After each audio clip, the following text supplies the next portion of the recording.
Alléluia, Jésus. Alléluia, Jésus. Oh, merci Seigneur pour ta présence. Merci pour tous tes bienfaits.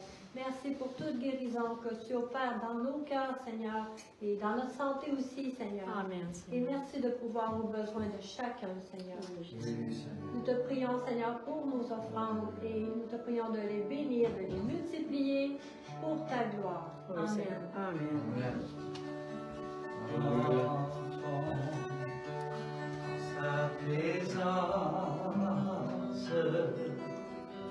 entrons en sa sainte présence, soyons disposés en cet instant de louange, élevons nos mains, élevons nos voix, et offrons toute louange à son Seigneur.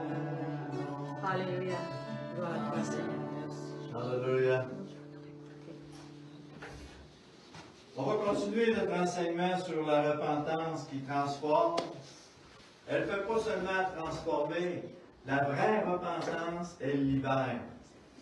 Et malheureusement, beaucoup pensent que juste dire Seigneur, pardonne-moi, ça suffit. C'est beaucoup plus que ça, la vraie repentance. La vraie repentance comprend minimum 7 étapes dans nos vies de tous les jours. Alléluia. Seigneur, je te prie ce matin de toucher nos cœurs par l'enseignement de ta parole.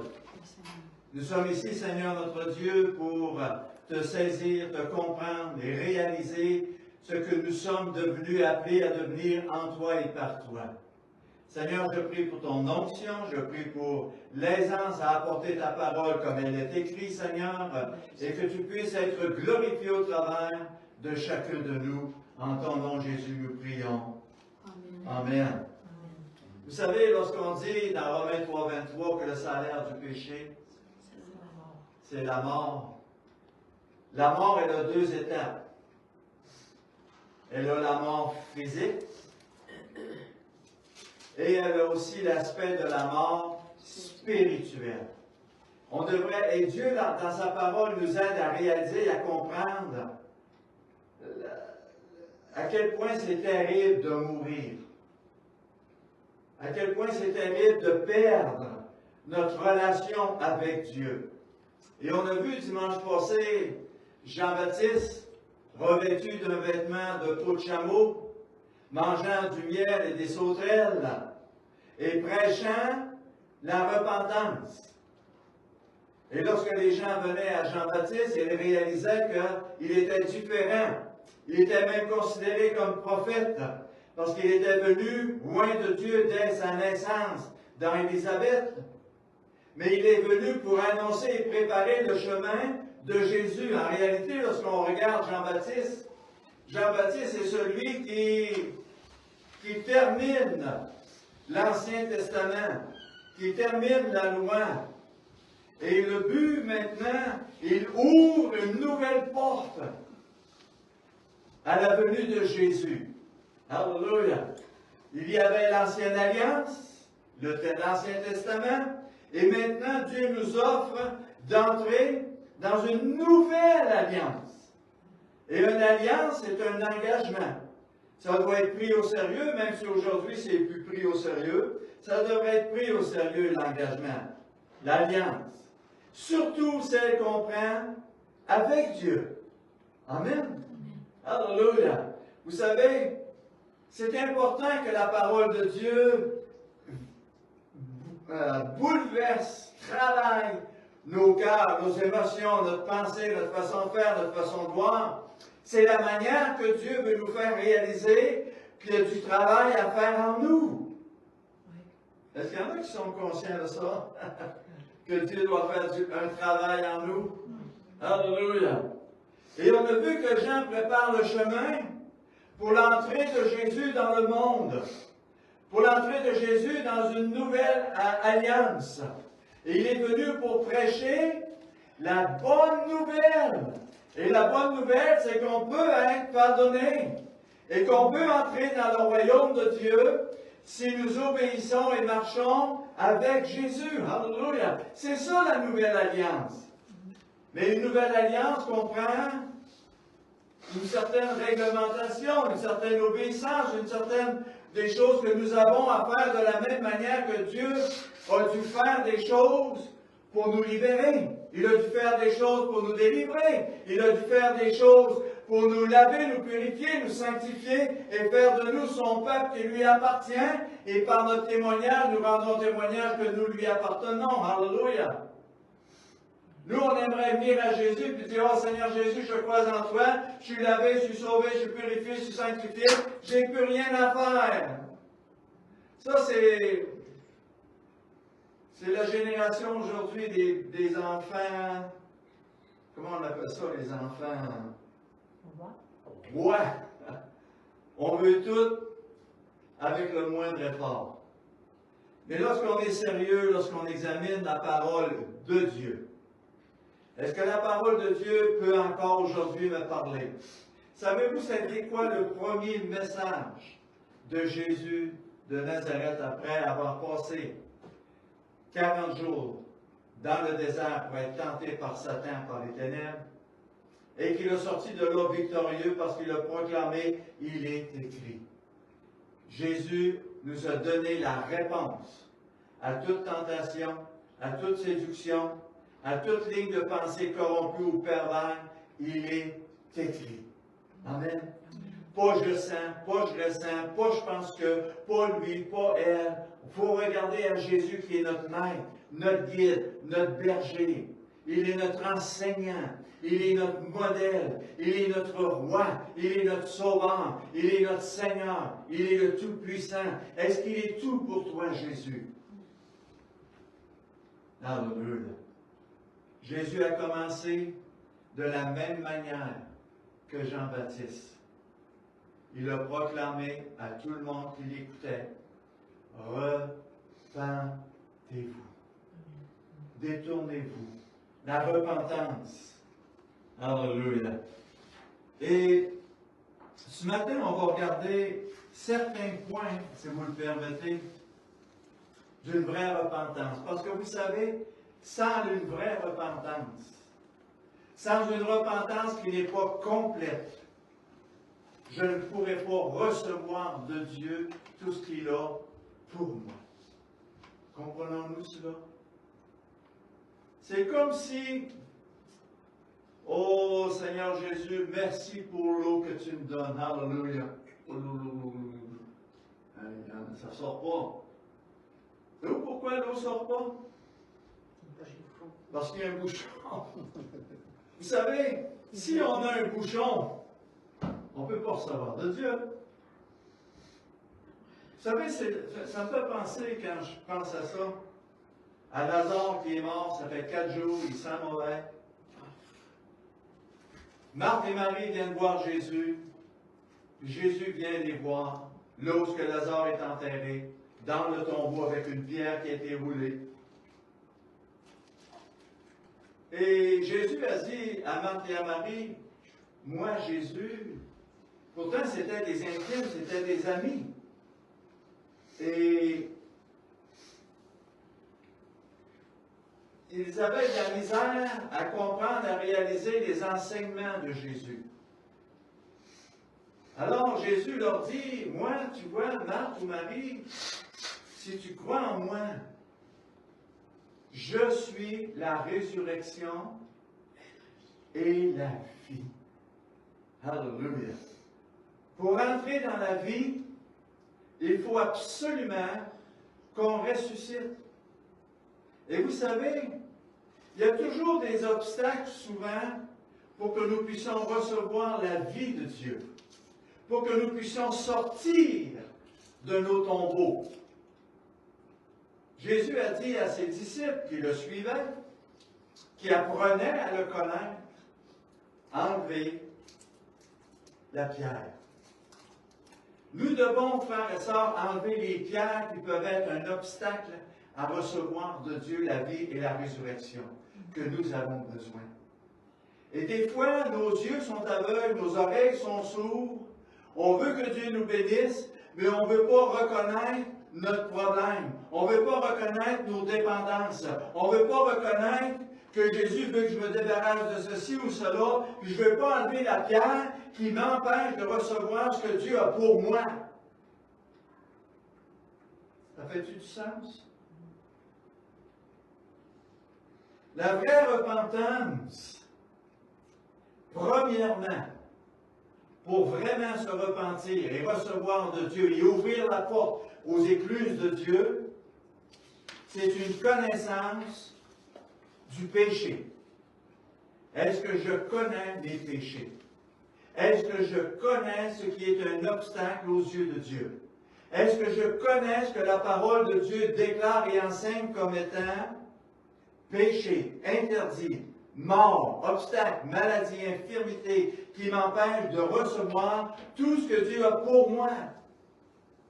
C'est important d'être conscient du péché dans ma vie. Il faut absolument que je m'examine. Y a-t-il quelque chose dans ma vie qui peut ou qui déplaît à Dieu, qui empêche Dieu de se révéler, de se glorifier et de m'emmener dans sa plénitude? On peut tromper sa femme, on peut tromper un homme, on peut tromper les amis, la famille, les contacts, les gens qui nous voient. On peut porter un masque, on peut dire que tout va bien. Mais on ne peut pas tromper Dieu. On doit être vrai devant Dieu. On doit être sincère devant Dieu si je veux recevoir de Dieu. Vous savez, les scribes et les pharisiens et les religieux étaient pleins. Il y avait des milliers de personnes qui suivaient Jésus. Mais seulement quelques personnes, mises à part, recevaient de lui. Savez-vous pourquoi? Parce qu'ils venaient à Jésus avec esprit et vérité. Les autres, c'était un spectacle. Et encore aujourd'hui, dans le monde évangélique, beaucoup de chrétiens qui sont là pour le spectacle. On est là pour voir ce que Dieu va faire. On est là pour voir ce que Dieu va révéler et ce que Dieu va accomplir. Mais pour moi, personnellement, ça me coûte. J'ai un prix à payer. Êtes-vous avec moi ce matin? Oui. Alléluia. La connaissance du péché. Et la deuxième étape, c'est la tristesse que produit le péché. Lorsqu'on ment à quelqu'un, lorsqu'on frappe quelqu'un, lorsqu'on médit contre quelqu'un, lorsqu'on parle mal de quelqu'un, lorsqu'on agit mal, lorsqu'on fraude le gouvernement. Vous savez, aujourd'hui, on est devenu une société où tout est permis. Le mal n'existe plus. Alors, si le mal n'existe plus, comment voulez-vous que j'aie de la tristesse du péché, des mauvaises attitudes, des mauvaises actions? Il n'y en a plus de péché, ça n'existe plus. On n'a plus besoin de Jésus, on n'a plus besoin d'être pardonné. Tout est permis aujourd'hui.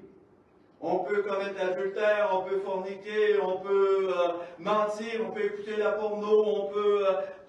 tout ce qui est mal aujourd'hui est devenu bien.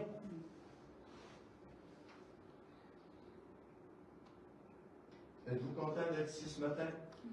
Vous savez, si on veut que Dieu agisse vraiment dans nos vies, il faut laisser Dieu nous parler, nous toucher, nous éveiller à sa vérité. Pas à ma vérité. Vous savez, tu as le choix dans la vie chrétienne de deux choses. Tu marches dans l'esprit, dans la vérité, ou tu marches dans la chair, dans les émotions, dans les sentiments. Oh, mais, oh, moi je pense que, oh, moi je vois ça comme ceci ou comme cela. Tu déroges, tu débarques de la parole de Dieu, là. Comprenez-vous cela? C'est vraiment important. C'est ton salut, c'est ton âme, c'est ta vie éternelle. Vous savez que tous les gens qui vont aller en enfer, dans les lacs de feu ou dans la géhenne, c'est leur choix à eux autres. Ils ont eu toutes sortes d'opportunités durant leur vie. Avez-vous déjà réalisé qu'en enfer, ça va être plein de bonnes personnes, de gens extrêmement religieux, Ça va être plein. Mais ils n'ont pas fait la volonté de Dieu. Ils n'ont pas accepté le salut de Dieu pour leur vie. Et ils n'ont pas marché dans la repentance en portant du fruit digne de la repentance.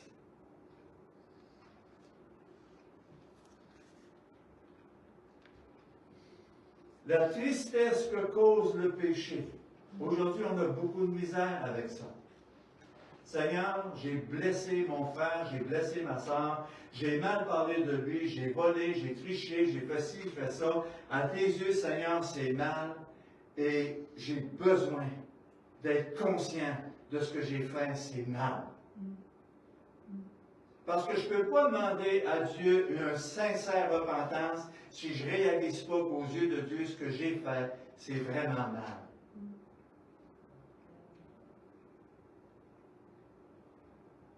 La troisième des choses, c'est la confession du péché.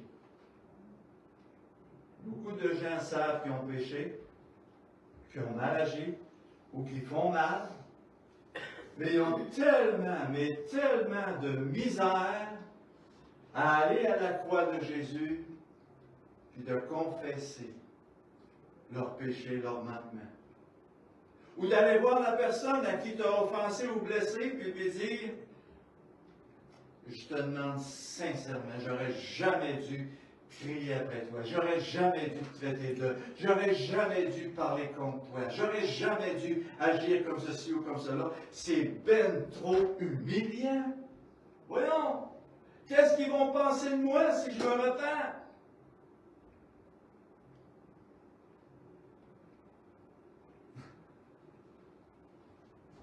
Alléluia.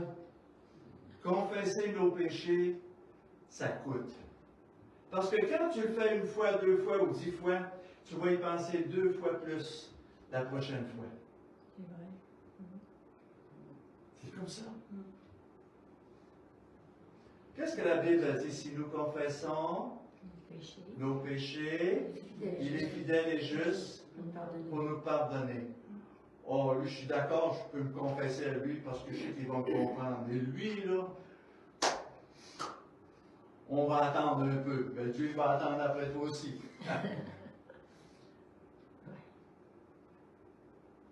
C'est ça. Confesser nos péchés est la 4e étape et la plus difficile, je crois, c'est de les abandonner. Arrêtez. Si tu parles mal, si tu agis mal, si tu te comportes mal, si tu fais des choses mal aux yeux de Dieu, arrête. Détourne-toi. Cesse de le faire. Puis si tu le fais encore par mégarde, confesse, repens-toi, abandonne-le, puis reviens à Dieu, parce que Dieu est un Dieu qui aime faire miséricorde. Mais vous savez ce que Dieu dit? On ne se moque pas de Dieu. Il faut être vrai devant Dieu. Oh, c'est pas grave si je tombe, ils vont me pardonner. Quelqu'un qui est revêtu d'un langage comme ça, ou d'une pensée comme ça, ou d'une conscience comme ça, ne peut pas recevoir de Dieu. Il n'est pas vrai. Il n'est pas sincère. L'abandon du péché produit un changement de comportement dans nos priorités. On fait tout, vous savez, si moi j'ai un problème de gloutonnerie, puis je m'en vais aller déménager au-dessus, pas un McDonald's, au Tim Hortons, il y a des bonnes chances que je me mette dans une situation extrêmement délicate. À peu fois, je vais descendre les escaliers, que ça sent bon. Puis je vais toujours les voir. Alors je me place dans des circonstances. C'est comme il y a des gens qui moi je veux arrêter de fumer, mais j'ai constamment devant moi mes cendriers. J'ai constamment devant moi mes paquets de cigarettes, mais je veux arrêter de fumer. Moi, quand j'ai arrêté de fumer, c'est où ce que j'ai fait? Je n'ai pas arrêté de tousser, par exemple, j'ai arrêté de fumer. Ce que j'ai fait quand j'ai arrêté de fumer, j'ai pris tout ce qui était cendrier, tout ce qui était paquet de cigarettes. Et savez-vous ce que je trouve extraordinaire? Quand je me suis engagé à suivre Jésus, dans les premières semaines que je suis venu au Seigneur, j'ai rentré d'urgence à l'hôpital. J'étais facteur à l'époque. Et les facteurs se sont réunis ensemble pour me faire un cadeau. Et savez-vous quel cadeau qu'ils m'ont fait? Un carton de cigarettes. Voyez-vous comment l'ennemi va tout faire, comme la libellule, il va tout faire pour éteindre la lumière qui est en train de s'allumer en toi. Il va tout faire pour empêcher que l'huile de Dieu puisse descendre dans ton cœur et dans ta vie. Il est rusé. Ça fait 6000 ans qu'il étudie l'homme. Ça fait 6000 ans. C'est quoi ça dit, elle? Mon Dieu, quand je te parle, j'aimerais que tu m'écoutes. C'est bien, moi aussi. Mais c'est ça. La vie, c'est ça. Parle-moi, bénis-moi, guéris-moi, fais ceci, fais cela. Donne-moi ci, donne-moi ça. Puis Dieu, il te dit, mais toi, qu'est-ce que tu fais dans mes demandes? Je veux bien te bénir, mais commence par faire ce que je te demande de faire. Commence par vivre la repentance. Nos priorités changent. Est-ce que nos priorités ont changé maintenant? Est-ce que j'ai encore le goût de devenir fortuné? Est-ce que j'ai encore le goût d'avoir une grande réputation? Est-ce que j'ai encore le goût d'avoir ceci ou d'avoir cela? C'est possible. Mais on devrait venir à Dieu et dire, oh Dieu Seigneur, que mes priorités deviennent maintenant les tiennes. Parce que tu sais ce qui est bon pour moi, moi je ne le sais pas. Je ne sais pas ce que tu veux de moi, ce que tu attends de moi, et c'est pour ça, Seigneur, que j'accepte la formation que tu vas me donner dans le quotidien. Vous savez, aimer quelqu'un qui nous aime, c'est facile. Mais aimer quelqu'un qui vient nous chercher, qui nous dérange, on fait juste la regarder et on dit « Oh, que ça fait de l'irritation! » Et c'est là que Dieu veut travailler nos vies, nos cœurs. Vous savez, Jésus, un jour, il a regardé ses 12 disciples autour de lui. Vous savez qu'est-ce qu'il a fait? Mais jusqu'à quand je vais être avec vous autres? Il s'obstinait qui va être le plus grand, laquelle qui est le plus puissant, laquelle que ci, laquelle que ça. Jésus lui dit. Le plus grand parmi vous, c'est un petit, vous ne devenez pas comme un petit enfant. Simple, humble. Amen. Vous ne rentrerez pas dans le royaume de Dieu.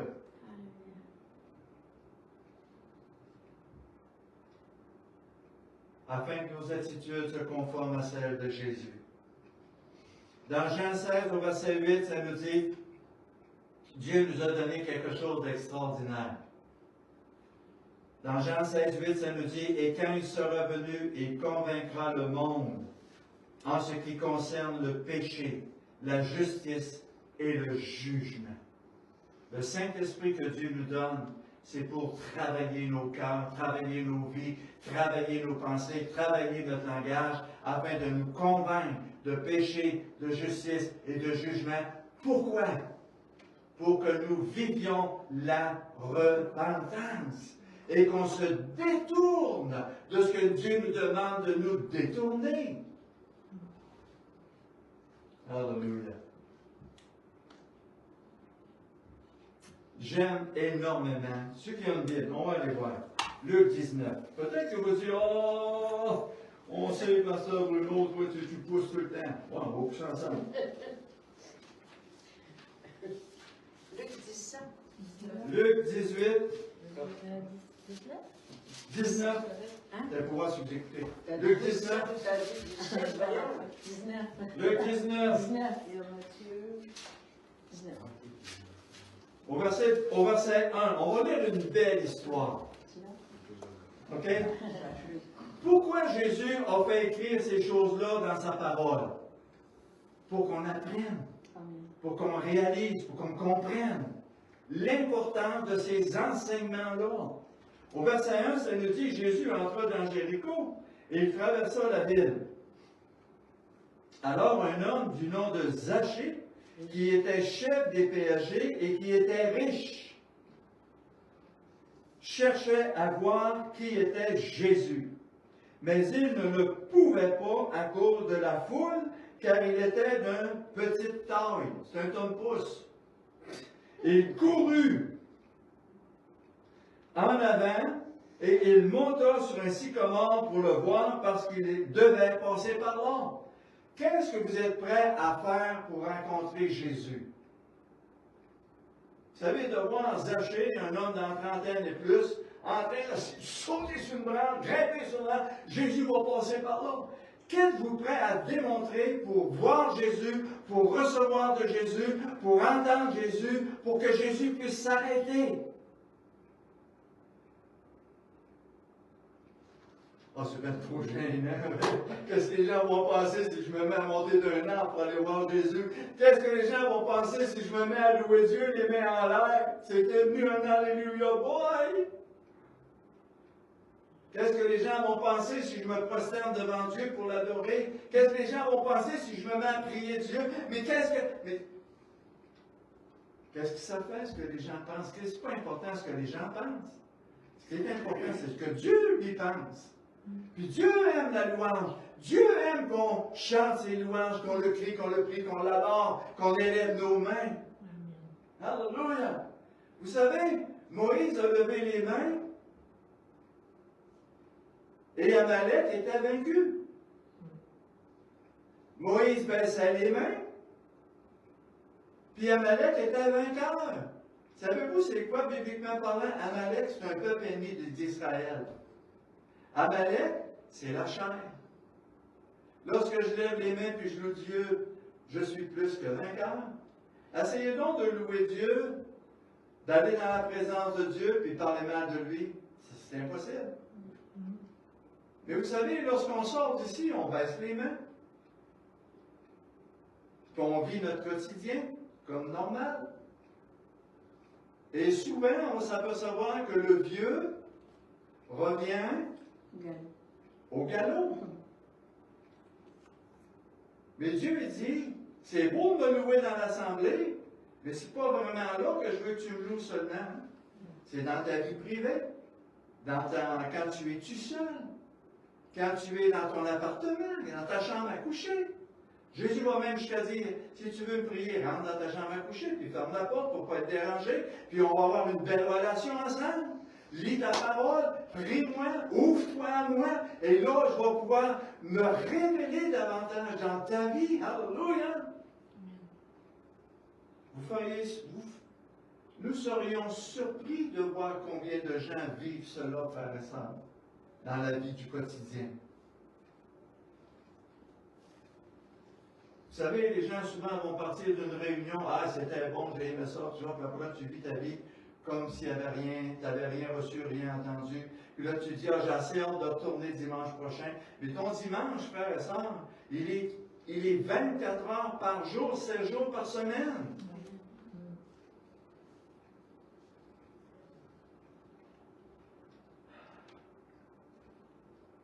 Écoutez bien, au verset 5. Lorsque Jésus fut arrivé à cet endroit, il leva les yeux et lui dit, c'est drôle, hein? Il y a des milliers de personnes qui suivent Jésus. Imaginez-vous la foule autour de Jésus. Ça danse, ça cacasse, les gens touchent Jésus, les gens le bousculent un peu. Hey, on est proche de Jésus, alléluia. Et tout d'un coup, Jésus arrête. Lève les yeux. Puis dans l'arbre, il voit un tout petit bonhomme avec les yeux qui pétillent, parce que ce petit bonhomme-là qui s'appelle Zachée voit Jésus tout près de lui, et son cœur fait boum, boum, boum, boum, boum, boum. Jésus, alléluia, j'ai vu le Christ, j'ai vu le Messie, j'ai vu le Sauveur, alléluia, et Jésus arrête. Pourquoi est-ce qu'il n'a pas demandé à tous les gens autour de lui, même à ses apôtres, à ses disciples, pourquoi il n'a pas demandé à la foule qui était là, il s'arrête et demande à ce tout petit bonhomme-là? Parce que seul Jésus a pu sonder son cœur et voir que dans ce tout petit bonhomme-là, il y avait quelque chose pour la place de Jésus, pour la révélation de Jésus et pour l'enseignement que Jésus voulait lui apporter, à lui personnellement. Zachée descend. Le maître t'appelle. Bonjour Jésus.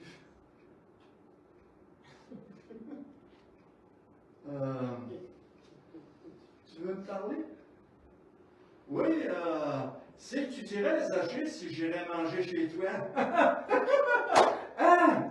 Moi, dans ma maison à moi? Oh, alléluia! Oh, dansez-vous, viens Jésus! Alors il vient, puis il amène Jésus, il ouvre la porte, il rentre, s'assied Jésus, puis là, ils partagent ensemble. Alléluia! C'est extraordinaire ce que Jésus peut faire. Vous savez, aujourd'hui, ça a l'air flayé, ces choses-là, mais c'est encore la vérité aujourd'hui. Jésus, il dit à l'Église, voici, je me tiens à la porte, je frappe.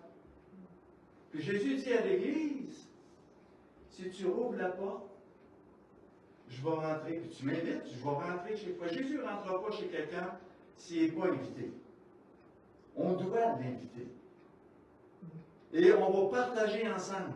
Parce que j'ai préparé avec moi, Jésus, il dit, j'ai amené mon lunch, puis je vais le partager avec toi. J'ai des choses à te faire connaître, j'ai des choses à te révéler, j'ai des choses que tu veux que tu goûtes.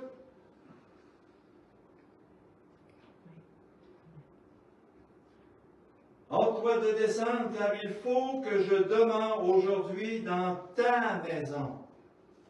Est-ce que Jésus est dans notre maison? Est-ce qu'il y a de la place encore pour Jésus dans nos maisons? Est-ce qu'on a fait le ménage? Est-ce qu'on s'est repenti? Est-ce qu'on a préparé le terrain comme Jean qui prépare le terrain pour la venue de Jésus? Zachée se hâta de descendre et le reçut avec joie. Un mot ici qui est extrêmement important, qui dérange beaucoup de monde, c'est « il se hâta ». Oh ben, quand ça soit le temps, Seigneur, tu viendras. Quand ça me le dira, Seigneur, quand la maison sera prête. Non. Pour Jésus, c'est important. C'est qui te parle? Qui tu veux recevoir? Qu'est-ce que tu attends de moi? Est-ce que tu as vraiment soif de moi? Est-ce que tu veux connaître ma parole? Est-ce que tu veux mon onction, ma guérison, ma délivrance? Oh, tu le feras, Seigneur, quand ça sera le temps. Zachée se hâta. Voyez-vous les prédispositions de Zachée pour recevoir Jésus qui sont importantes pour Jésus pour aller dans sa maison?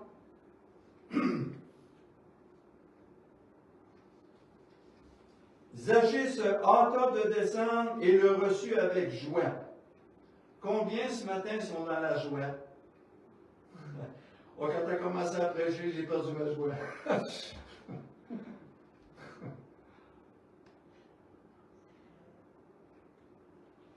Vous savez, je ramène toujours la même histoire.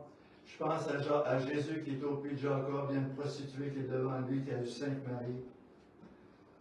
Puis Jésus lui dit, en pleine face, avec amour, avec douceur, le mari que tu as là, c'est même pas ton mari. Savez-vous qu'est-ce que ça l'a créé? Une joie. La joie. Pour que tu te prends, Dieu, mes manquements? Pour que tu te prends, me reprendre de même dans tout le monde? Savez-vous ce que ça a fait, la femme? Elle était tellement joyeuse qu'elle est partie au village, puis elle allait dire, venez, je viens de voir le Messie, le Christ, le Fils de Dieu, le prophète. Il est venu pour nous sauver, nous racheter, nous faire du bien et remettre l'horloge à bonne heure. Alléluia. Zachée se hâta de descendre et le reçut avec joie.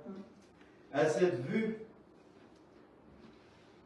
tous murmuraient et disaient, murmure. Savez-vous c'est quoi murmurer? Pourquoi lui? Pourquoi elle? Pourquoi pour moi? Pourquoi ceci? Pourquoi cela? Ça, c'est le murmure qu'on entend quotidiennement aujourd'hui. On n'est jamais content. On est toujours mécontent. Dieu, il y en a toujours rien que pour les autres. Commence par disposer ton cœur, par mettre en pratique la vraie repentance pour recevoir ce qu'il a pour toi. On convoite les bénédictions des autres. On convoite les guérisons des autres. On convoite les délivrances des autres. Mais Dieu en a une spécialement pour toi. Mais mets ta maison en ordre. Prépare le terrain. Alléluia.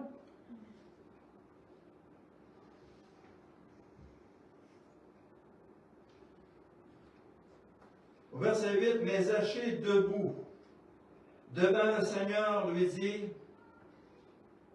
voici, Seigneur, je donne aux pauvres la moitié de mes biens. On a vu que Zachée était riche. Mais Zachée a tellement compris le message de Jésus, l'amour de Dieu, le don de Dieu, que maintenant son attachement, c'était plus les choses de ce monde. C'était de plaire à Dieu, de glorifier Dieu et de faire du bien autour de lui. Alléluia! Je donne la moitié de mes biens. Je ne suis pas en train de vous dire de me donner la moitié de vos biens. Écoutez, vous comprenez-moi bien, là. Si j'ai fait tort de quelque chose à quelqu'un, je lui rends 4 fois. Wow! Quel changement, quelle délivrance, quel salut, quelle repentance on voit dans ce tout petit bonhomme-là. Alléluia! Moi, je ne te parle plus, tu t'as mal parlé contre moi. Oh, touche-moi pas!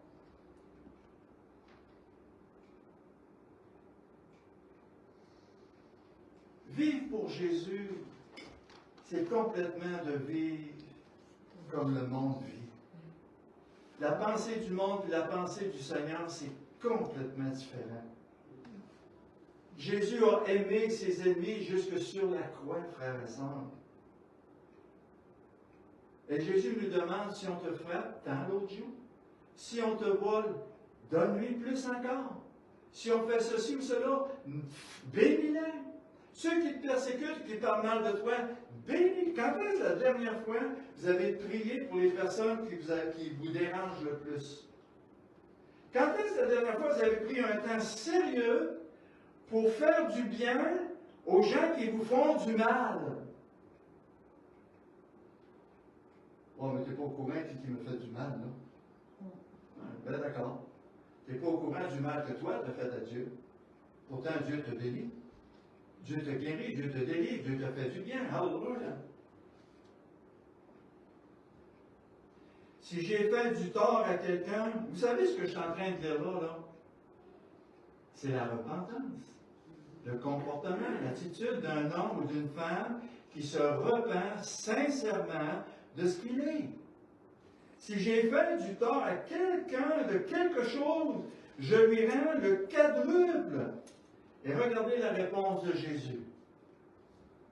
Jésus lui dit, aujourd'hui, le salut est venu pour cette maison parce que celui-ci est aussi un fils d'Abraham.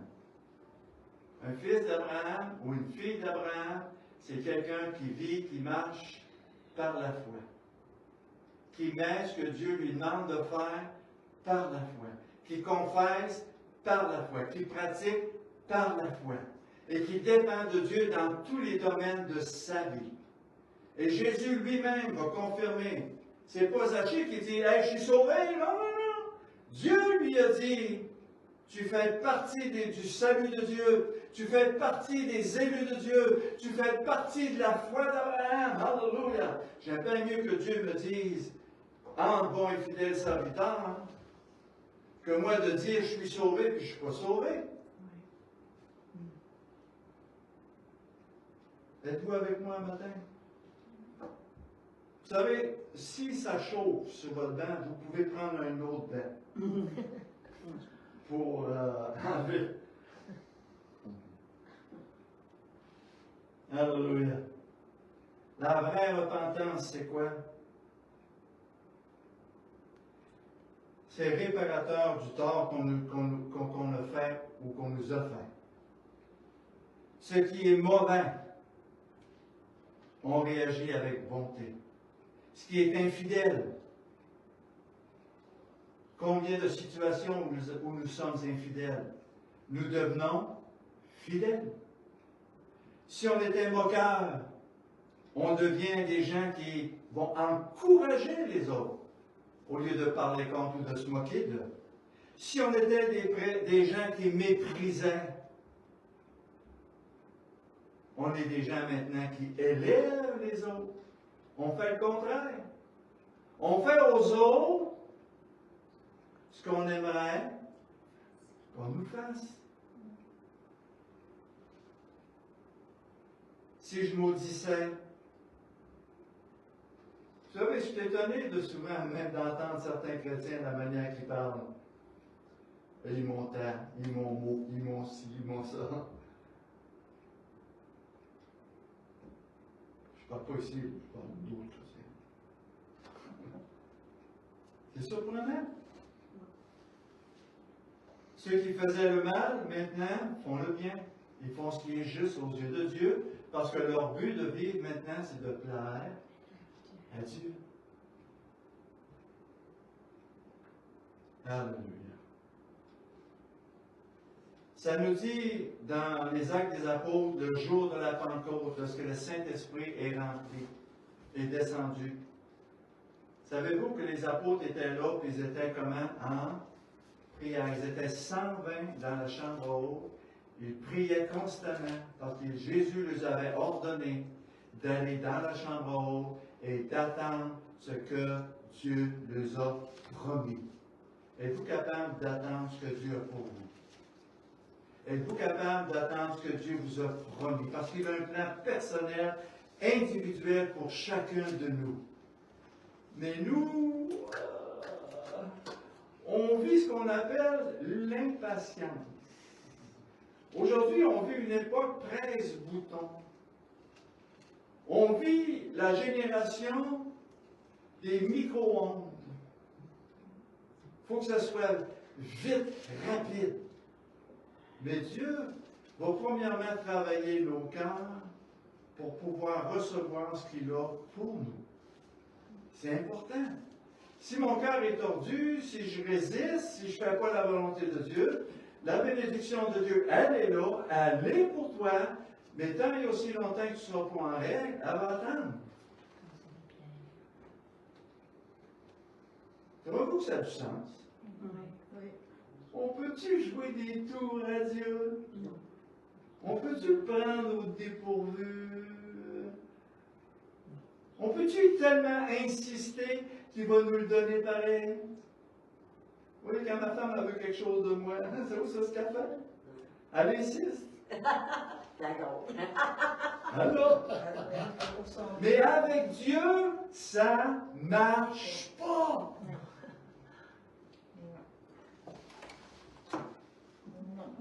Le jour de Pentecôte, ça nous dit, il est écrit qu'ils eurent le cœur vivement touché.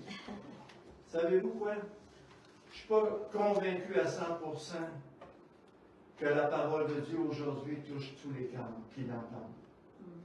Il y a des cœurs qui sont encore durs et fermés à ce que Dieu veut lui révéler, à ce que Dieu veut faire dans leur vie.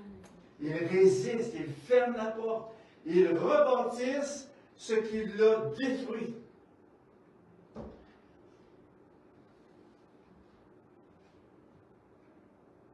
Ça nous dit que le Saint-Esprit opère dans le cœur. Ce que Jésus et ce que l'Esprit opère dans le cœur, c'est de nous convaincre de nos péchés, de nos manquements. Il y a des gens qui n'ont pas conscience de leur situation de pécheur, ni de la gravité de leur situation. Pourquoi le salaire du péché? On ne réalise pas que c'est vivre dans le péché, demeurer dans le péché, pratiquer le péché amène la mort pour qui que ce soit. Dieu ne fait exception de personne. Jean 16 au verset 8.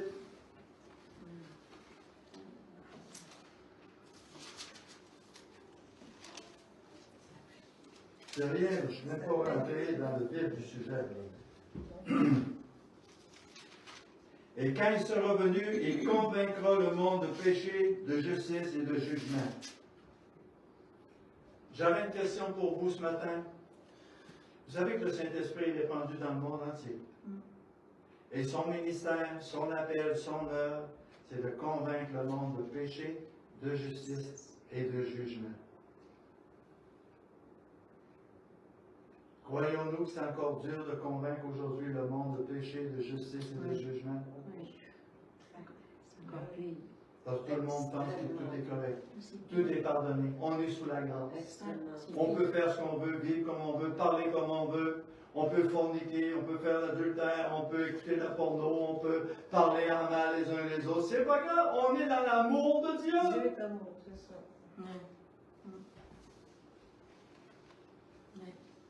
Il y a des gens qui ne sont pas conscients de leur situation. Et pourquoi on a besoin du Saint-Esprit? Parce que pour que le Saint-Esprit nous réveille, nous convainc.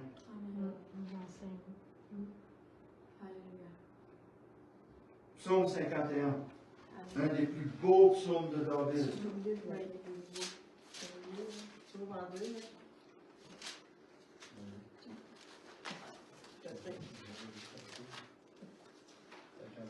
Psaume quoi, tu disais? 51. Psaume 51.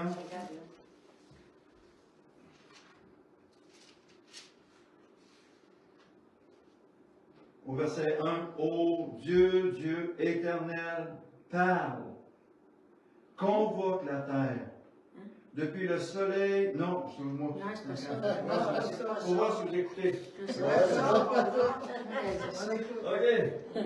Ô Dieu, au verset 3, fais-moi grâce selon ta bienveillance. Qui de nous n'a pas besoin de la grâce de Dieu? Du pardon de Dieu, de la bonté de Dieu, de l'amour de Dieu. La Bible a dit que tous ont péché et à cause du péché, nous sommes privés. Fais-moi grâce selon ta bienveillance, selon ta grande compassion, efface mes crimes. David n'avait pas. Pourquoi David est un homme selon le cœur de Dieu? Parce que David n'avait pas peur de reconnaître, même s'il était roi. Lui, là, la parole, l'apparence, il passait 10 pieds par-dessus la terre. David n'avait pas peur de danser devant l'Éternel. David n'avait pas peur de confesser ses péchés et les péchés de son peuple, de sa maison. Et regardez qu'est-ce qu'il dit. Selon ta grande compassion, efface mes crimes, lave-moi complètement de ma faute et purifie-moi de mon péché. Voyez-vous, un homme selon le cœur de Dieu, une femme selon le cœur de Dieu, c'est quelqu'un qui reconnaît facilement. Dieu n'est pas obligé de le mettre dans une situation. Et combien de chrétiens vivent des situations extrêmement difficiles, douloureuses, que Dieu aimerait leur éviter, mais parce qu'ils résistent, parce qu'ils combattent, qu'ils ne se repentent pas, comme Dieu aimerait qu'ils se repentent, pour leur pardonner, pour les justifier et pour répandre sa grâce dans leur vie, Dieu est obligé de se faire un fouet. Avez-vous déjà vu Jésus avec un fouet? Oui. Dans le temple de Dieu? Oui. Ça fait. Ah, mais il semblait que Jésus, il était bon. Oui, bon. Il est juste. Mais il est juste. Si tu te moques de Dieu, tu te moques de lui. Si tu mens, tu lui mens. Si tu fais du mal, tu lui fais du mal. Jésus a dit, la moindre des choses que vous faites à ce petit-là, c'est à moi que vous le faites. Quand tu parles mal de quelqu'un, tu parles mal de Jésus. Quand tu agis mal envers Jésus. Voyez-vous, moi, la manière de voir la vie, je la vois selon mes émotions, mes sentiments, selon la manière que le monde le voit. Mais Dieu veut m'apprendre à voir la vie comme lui la voit. Et lui, il la voit d'une manière assez différente de la mienne. Amen. Amen. Jésus vous aime. Jésus veut vous bénir. Jésus veut vous emmener dans sa bonté, dans sa grâce, dans sa bénédiction. Et un passage, je vais terminer avec un passage fort de la parole de Dieu qui vous dit la triste épreuve, le Saint-Esprit par lequel vous avez été scellés. Quand tu nais de nouveau, quand tu donnes ta vie à Jésus, tu passes des ténèbres à la lumière, de la mort à la vie, et Dieu en cadeau te donne son Saint-Esprit pour t'aider dans tes faiblesses, dans tes combats, dans tes difficultés, afin que tu sortes et que tu sois de plus en plus vainqueur. C'est le don de Dieu. Alléluia. Seigneur Jésus, nous te remercions pour cet enseignement-là. Merci de continuer de parler à nos cœurs, de nous réveiller, de nous amener à considérer les choses selon les principes écrits de ta parole. Seigneur, on a vu qu'au travers de ce tout petit bonhomme-là, Zachée, tu as accompli quelque chose de glorieux, d'unique et de merveilleux. Seigneur, tu nous appelles tous et chacun à vivre une vraie repentance, à se débarrasser de ce que tu veux qu'on se débarrasse et à se revêtir de ce que tu veux qu'on se revête. Apporter du fruit digne de repentance, apporter les fruits de l'esprit, l'amour, la patience, la bonté, la persévérance, la tempérance et toutes ces choses-là qui te glorifient. J'aimerais qu'on puisse fermer les yeux. Peut-être ce matin, c'est la première fois que tu entends ça. Peut-être que c'est la première fois et tu aimerais réellement donner ton cœur à Jésus pour le suivre, pour marcher dans ses voies, pour le laisser travailler et opérer dans ta vie ce qu'il a préparé d'avance pour toi. Si c'est ton cas, je vais te demander de lever la main, s'il te plaît. Je vois ta main. Alléluia. Je vois ta main. Alléluia. Je vais vous demander, on va se lever ensemble. Et ceux qui ont levé les mains, levez-les plus haut. Alléluia, Jésus. Devant notre Dieu. Alléluia, Seigneur. Voulez-vous, on va répéter ensemble cette prière. Seigneur Jésus. Seigneur Jésus. Tel que je suis. Tel que je suis. Tu me connais. Tu me connais. Comme tu connaissais Zachée. Comme tu connaissais Zachée. Seigneur, viens dans ma maison. Seigneur, viens dans ma maison. Que tu puisses être glorifié. Que tu puisses être glorifié, Seigneur. Je te demande pardon. Je te demande pardon, Seigneur. Pour tout ce qui t'attriste. Pour tout ce qui t'attriste, Tout Seigneur. ce qui est péché. Tout ce qui est péché. Tout ce qui est mal. Tout ce qui est mal. Devant toi. Devant toi. Comme David disait au Dieu, crée en moi maintenant. Crée en moi maintenant. Un cœur pur. Un cœur pur. Remplis-moi. Remplis-moi de ton Saint-Esprit. de ton Saint-Esprit. Du feu de Dieu. Du feu de Dieu. Aide-moi maintenant. Aide-moi maintenant À marcher dans tes voies. à marcher dans tes voies. À te connaître. À te connaître.